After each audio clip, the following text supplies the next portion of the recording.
mga kabsat, naka-live po si Attorney Enzo Recto ngayon. Pero, syempre, wait lang. Talakayin natin. Ito ang nakikita ni Attorney Enzo Recto na mangyayari sa mga susunod na araw. Tanggalin natin yung sounds ko. Wait lang ha. Tanggalin natin yung sounds. Alright. Here we go. Sige. Ang tumanggap ng kickbacks di umano ay itong sila Ulaybar at saka si Bersamin. Oh, yun din yung topic na lumalabas parang tao nila Lucas Bersamin, Executive Secretary at saka ni Amina Pangandaman. Oh. So ang mangyayari ngayon, iimbestigahan. Sabi ni Senador Ping Lacson, okay, sige, umpisa na 'to. Maganda to. Mukhang damay dito si Executive Secretary at saka si Pangandaman. Tingnan natin. Parang yun yung connection na sinasabi ni Attorney Recto dito eh. Pakinggan natin. Okay, here we go. Bilisan lang natin para matapos kaagad. Nako, si Argo nandito. Okay. Bilisan natin. Here we go. Pasok, Attorney.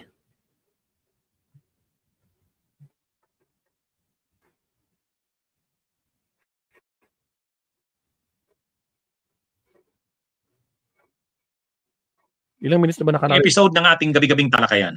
Alright. So, mga kabunyog, nakikita naman natin, napakainit ng politika natin. Actually, talagang mayroon tayo ngayong napakainit na sitwasyon sa politika natin. Ang bilis ng mga pangyayari, ngayon, pag-usapan natin, may nakikita ako sa mga susunod na mga araw, mga kabunyog. Ito ang nakikita kong pinakamahihirap na mangyayari. Itong mga nakikita natin ngayon, hindi pa ito eh.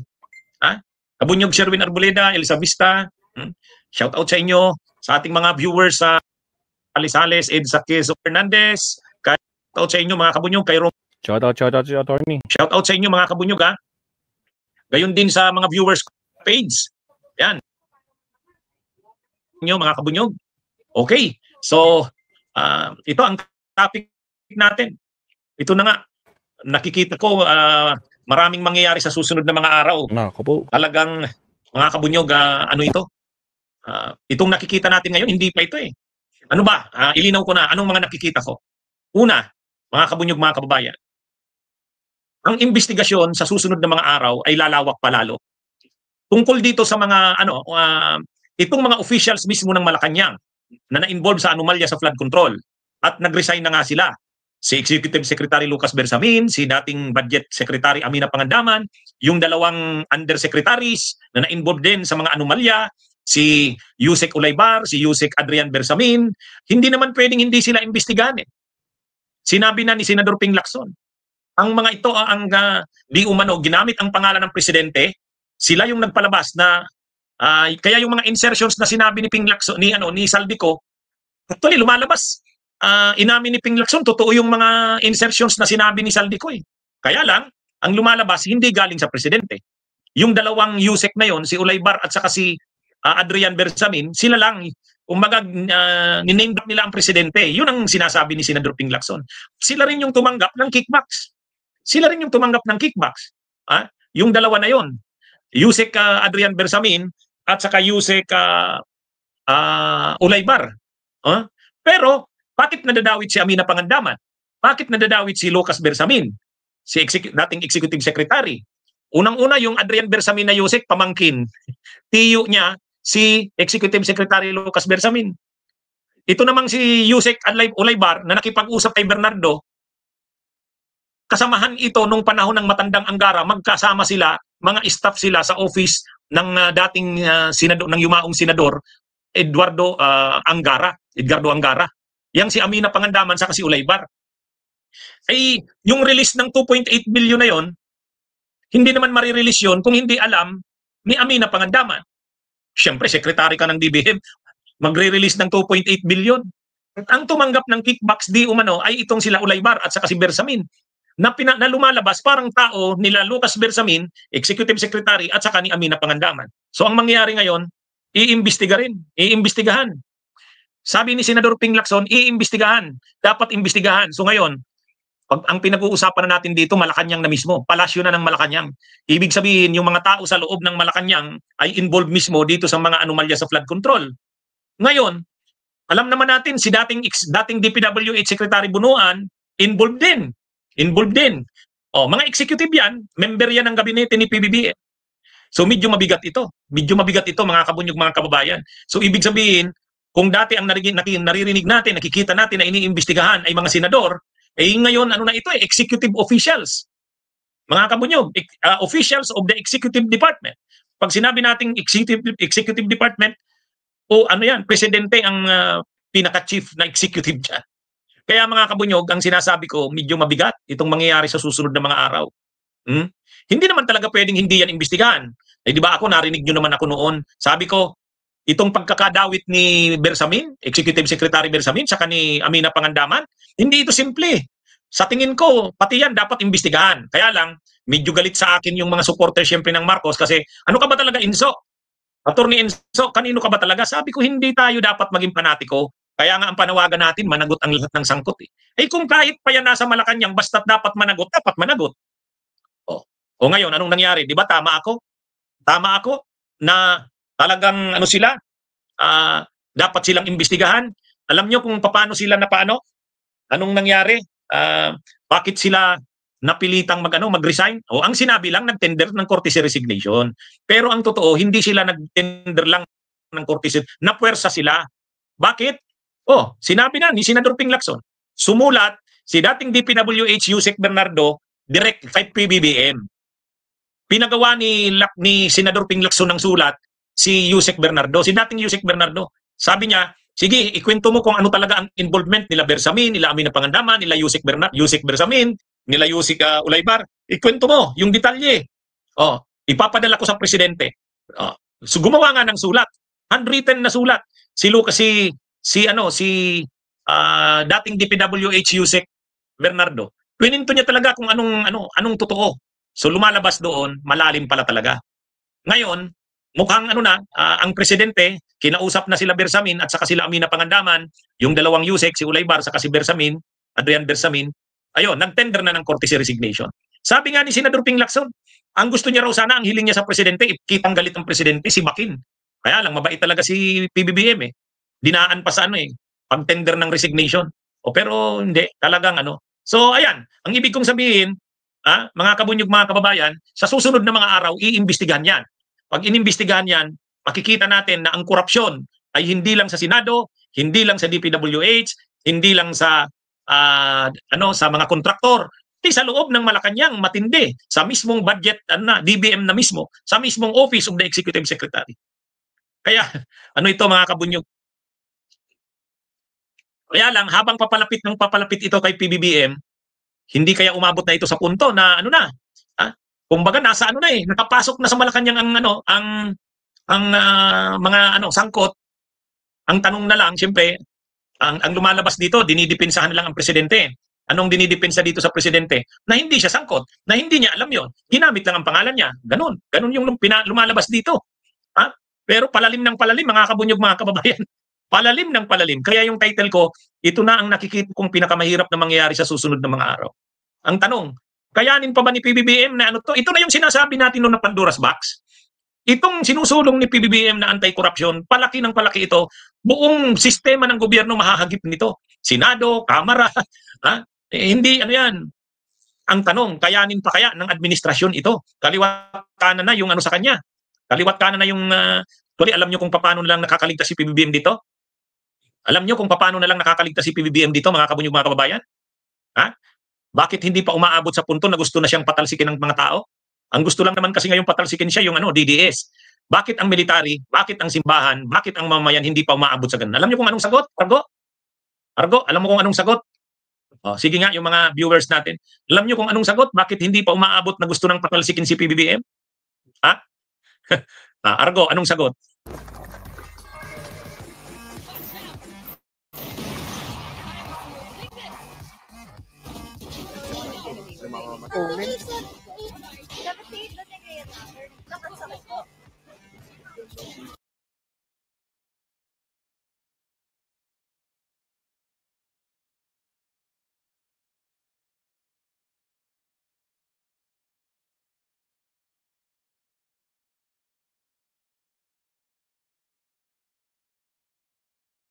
Yun, Argo, ang tamang sagot. Bakit ang military, bakit ang mga tao hindi umaabot sa puno? Yan, ang galing ni Brother Noy Arizala. Yan ang tama. O tama si Sherwin Arboleda. Kasi ang papalit si Sara. Yun yun. Yun, Argo, ang tamang sagot. Ayaw ng tao kay Sara. O tama si Jeffrey Soriano. Nakuha nyo? Yan yung nagliligtas kay PBBM eh. Pero sa totoo lang, tingnan nyo yan. Alangan namang hindi alam ni PBBM yung mga nangyayari na yun. Ibig sabihin, yung mga ginagawa ni Amina Pangandaman at saka ni Executive Secretary Lucas Bersamin, hindi niya alam. Ang hirap na. Ang hirap yan. Ang hirap ng dipinsahan yan. Mabuti na nga, nandyan si Ping Lacson eh. Si Ping Lacson yung nagdidipinsa kanina sa privilege speech niya. Sabi niya, hindi alam ng presidente. Ginamit na yung pangalan niya sa mga insertions na yan. Oh, sa totoo lang mga kabunyog, mga kababayan. Sa totoo lang. Oh, kaya ano ito? Yun oh, tama ang sagot niyo, si Argo lang ang mali. Si Argo lang ang mali. Ha? Ang nagliligtas kay PBBM, si Sara mismo. Oh, kung ang Vice President ngayon ay magaling, mahusay, matino, wala na yan si PBBM. Sa totoo lang. Sa totoo lang, mga kabunyog. Di ba? Yan yun eh. Ha? Kaya ano eh, Argo, hindi nyo ba na-realize yan? Kayong mga DDS? Kaya kayo, panawagan kayo ng people power, ayaw ng tao eh. Ha? Ano ito, mga kabunyog, mga kababayan? Oh, anyway, so ang isa pa, ito, bigyan ko pa kayo. Yun ang sinasabi ko sa executive yan ha. Sa executive, mayroon pang isang mangyayari. Mayroon pang isang mangyayari mga kabunyog na medyo mabigat sa susunod na mga araw. Alam niyo kung ano 'yon? Susunod na mga araw. Alam niyo kung ano 'yon? Alam niyo kung ano yung mabigat na mangyayari sa susunod na mga araw? Ang investigasyon patungo na sa Kamara. Patungo na sa Kamara, mga kongresista na. At yung mga kongresista na yan, sangkot din yan sa mga anomalya sa flood control. Hindi nga lang dumaan kay dating DPWH Yusek Bernardo. Kasi may kanya-kanya rin silang district engineers. Yung kanilang mga programa, dinadaan nila sa district engineer nila. Pero pag ang investigasyon ay tumungo na sa mga kongresista, ay ang daming tatamaang kongresista dyan. Mga kabunyog, mga kababayan. Kaya actually ngayon, tahimik ang mga kongresista. Pero alam nila, papunta na rin sa kanila. Papunta na rin sa kanila, mga kabunyog, mga kababayan. Pag dumating ito sa mga kongresista, mas mahirap ang mga kongresista. Ano yan eh? Hindi sila sanay na iniimbestigahan. Hari sila sa kanilang teritoryo. Oh? Kaya nga mukhang hindi kaya ni Buji D. Hindi kaya ni Buji D. Pag inimbestigahan na ang mga kongresista, aalma ang mga kongresista. Sasabihin ng mga kongresista, bakit kami? Bakit kami iniimbestigahan? Bakit ang presidente hindi? Makakaligtas pala ang presidente, kami hindi. Lahat naman tayo sangkot diyan. Ganun yan. Lalakas ang diyan. Parang katulad ngayon sa Senado. Di ba nagagalit na sa administrasyon yung mga senador na tinatamaan? Sila Chis Escudero, sila Joel Villanueva. Ang problema nila, ano lang naman ang senador 24. Tapos sila, ang nahagip lang sa kanila, ilan sa ngayon? 5. 5. So kaya pa, manageable. Kaya pang kontrolin. Pero pag kongreso na ang tinamaan, pag kongreso na ang tinamaan, 315 yan. 315. Sabihin mo na lang na ang mahagip dyan sa mga investigasyon umabot ng 150. Ang dami na yan, mga kabunyog. Mag-aalma na ang mga kongresista. Sasama na sila. Baka dyan, kapag nagalit ang mga kongresista, suportahan na nila ang impeachment kay PBBM. Kaya medyo kailangang i-consolidate ang mga kongresista. Ngayon, ang problema, parang malambot si Buji D. Ang maganda naman kay Buji D, mabait, pero parang malambot. Ang problema ngayon, kapag ang mga kongresista na ang inimbestigahan mo, kapag yan na ang nahagip ng investigasyon, hindi pipwedeng hindi mo yan anuhin. Kailangan dyan, maayos ang handling mo sa mga kongresista, aalma yan. Kung yung senador kaya, kasi 24 yan, 5 lang ang hagip, pwede pa yan. Pero kapag sa mga kongresista, iba yan, mga kabunyog. Iba yan. Lina D, salamat sa pag-send ng donations. Kaya ako, ang nakikita ko, ito yung mga mahihirap na mangyari sa susunod na mga araw, mga kabunyog. Kaya tayo, brace for impact pa tayo. Ang dami pang dadaanan ng bansa natin sa susunod na mga araw. Kaya nga, sinimulan ito ni PBBM. Di ba sabi namin, kapag itong binuksan na ito ni PBBM, marami itong tatamaan. Pandora's box ito. So nahagip ang mga senador. Tapos naman ngayon, susunod mga executive officials. Pagkatapos naman mga congressman. Ay, grabe ito mga kabunyog, mga kababayan. Ano ito? Medyo, ang mga kongresista, baka may mga umalma dyan. Kasi siyempre, ang nakasanayan kasi sa ating sistema, everybody happy. Everybody happy. Ibig sabihin, lahat sila kurap. Lahat sila kurap. Kanya-kanya silang kipan. Louie Lopez, salamat sa pag-send ng donations. Kumbaga, pag nahuli ka, kasalanan mo. Pero ito kasi ngayon, ang dami na eh. Kumbaga, hindi nilang isa, dalawa, tatlo. Tulad yan, senador. Oh, yung mga senador, 5 na. Oh, kaya mga kabunyog, mga kababayan, habang dumadaan ang mga araw, marami ang nahahagip ng investigasyon. Ha? Marami ang nahahagip. At habang marami ang nahahagip, marami ang aalma. Marami ang aalma. Kaya maghanda tayo na sa susunod na mga araw, medyo ang political crisis natin, ang political crisis natin ay titindi ito. Titindi. Alangan namang hindi panagutin ang mga kongresista. Hindi magiging totoo ang pagsusulong ng kampanya laban sa korupsyon kung ang mga kongresista ay hindi mahagip. Ano yan eh, may 17 na mga kongresista na pinangalanan sa ngayon. Ayaw nga nilang umattend sa Senado eh. Ayaw nilang umattend sa Senado. Kasi ayaw nilang ma-expose sila sa Senado. Pero hindi pwede yan. Hindi pwede yan. Kaya darating ang araw, hindi pwedeng hindi imbestigahan ang mga kongresista. At kapag kongresista na ang inimbestigahan, lalawak ang mga pinapanagot sa anti-korupsyon. Tama lang naman yan na panagutin sila. Kaya lang ang sinasabi ko, sabi ni Argo, dapat mahagip ang mga kongresista. Wala naman tayong, alam mo Argo, alam nyo mga kabunyog, kilala nyo ako. Ako wala akong amo. Basta ako kung ano yung dapat yun. Ngayon, ang nakikita ko, habang papalalim ang mga investigasyon, mahahagip ang mga kongresista. Pag ang mga kongresista ang nahagip, mareklamo yan. Aalma yan. Pwedeng sasamantalahin yan ng kampo ng mga Duterte, isusulong nila ang impeachment ni PBBM sa loob ng Kamara. Hindi malayo yan. Hindi malayo yan. Kaya anyway, mga kabunyog, abangan natin. Pero ang nakikita ko talaga, itong darating na mga araw, kasi ngayon pa lang, may mga banggaan na sa loob ng Kamara. Gusto nilang palitan si Budjik D, ang ipalit si Congressman Ronnie Puno. Kasi sa tingin nila si Ronnie Puno, si Ronaldo Puno, mas parang mas matapang, saka mas kayang ikumand ang mga kapwa niya kongres. Kailangan kasi mahawakan mo ang mga kongresista eh. Ano yan, may mga sariling kaharian yan, may mga sariling isip yang mga yan. Mas mahirap hawakan yan kaysa mga senador. Ang senador 24 lang, pag Senate President ka 24 lang yan, 23 lang yan. Ikaw yung pang 24. Pero sa Kamara, yung mga kongresista may party list. Mayroon pang mga district congressmen, yung mga district representatives na yan, mga political dynasties yan sa kanya-kanyang teritoryo. Hindi madaling pasunurin, hindi madaling swituhin. Kaya kailangan ngayon ng isang speaker na talagang susundin nila. Ang problema, ang nakikita nila parang mahina si parang mahina si Budjik D.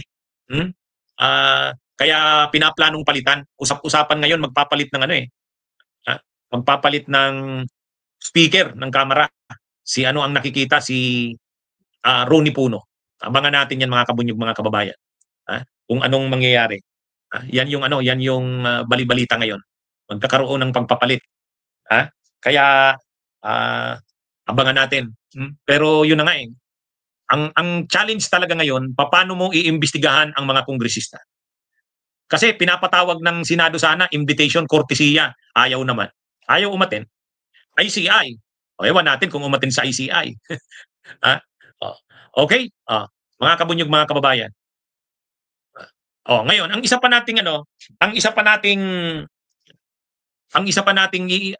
binabantayan talaga, mga kabunyog, na nakikita nating mahirap na mangyayari sa susunod na mga araw, ay itong sa susunod na mga araw, maglalabas na ng mga arrest warrants. Maglalabas na ng mga arrest warrants. Sa paglalabas na ito ng arrest warrants, mabigat ito. Kasi syempre, pag arrest warrant, aarestuhin.